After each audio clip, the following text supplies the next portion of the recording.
supposed to do Let's Go to Bed on it, but at the last minute we changed it and did songs from Pornography, much to everyone's horror.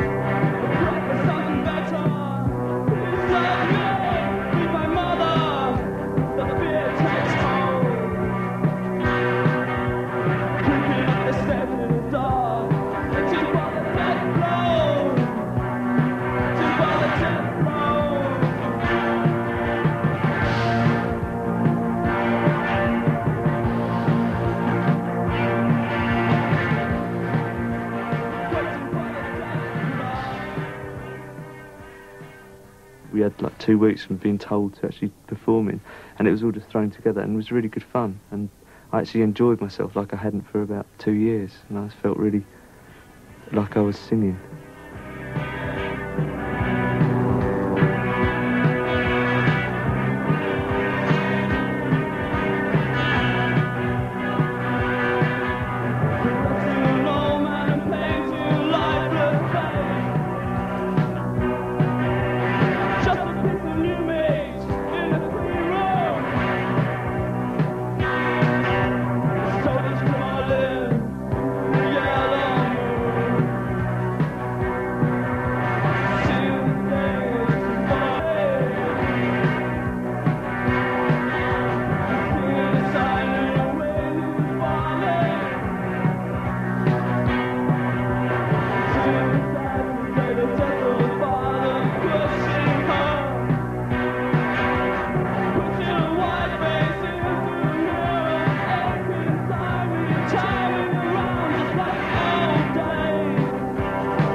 Playing concerts is just, it was one of the motivations also for being in a group, just wanting to perform in front of people. You can sort of have, it's just like experience, I suppose. It's just, if you start to question it, you start to question doing anything, really. It's all it is just experience. I'd enjoy it. If I didn't enjoy it, the group wouldn't play live. I don't really think that you have to. I think it adds a dimension to a group. Like, you can interpret songs. If you play together for long enough, you actually establish a communication within a group, and it actually enhances what you play when you go into the studio. I mean, the last record we played, I think, is the best one we've ever done, because we went into the studio and we played live. We played as a group, and it shows. I mean, you know, the groups that don't play live and that go in and build records rather than play them, you can tell. I mean, there's room for that as well. I mean, people like it, and it's very popular, very successful, but again, it's just something that I don't really like.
There's like a sense of communion as well when you play live. When you play a good concert, it transcends the idea of a group playing live, because I'm sure that for most people going to a concert, if it's a good night, it has not that much to do with the group.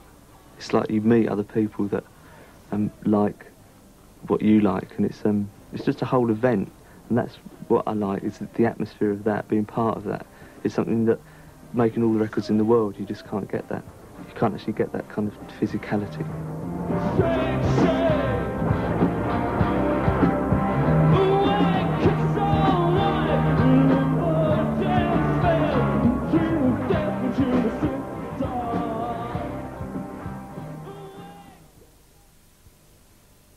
As we were just about to go into the studio and record the Kiss Me album, I wanted to set up some concerts for the group so that we'd, the idea of us being able to play together in front of an audience, it would actually make us feel like a group. So when we went into the studio, we'd play like a group.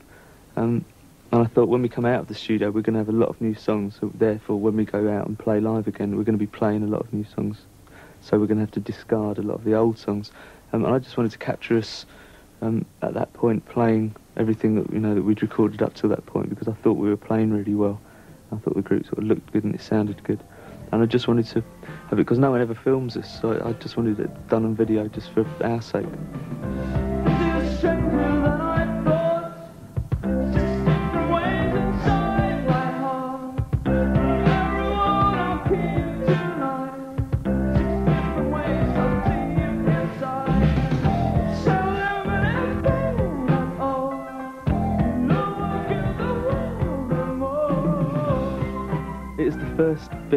It was the first one that we saw when the film was being done. It was the first one that was put together, and we asked to see some of it to see what it looked like. And we're still recording down in Miraval in France, and it just sort of reminds me. It's just a selfish reason. It just reminds me of that whole time. And also, as soon as I saw it, it made me feel exactly like I feel on stage. It's just got that sort of feeling about it that it makes me squirm almost.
It's happened so slowly, and I suppose I've grown used to people from time to time coming up to me saying, "I really like your last record," that it seems natural. It's not the kind of, I mean, we don't have a kind of an adulation, I mean, we do in certain countries, but it's only there because it's manufactured. I always think there's this kind of manufactured hysteria which surrounds any group once you attain a certain level of success. But for me personally, what I do, and it hasn't changed over the years, where I go, who I see.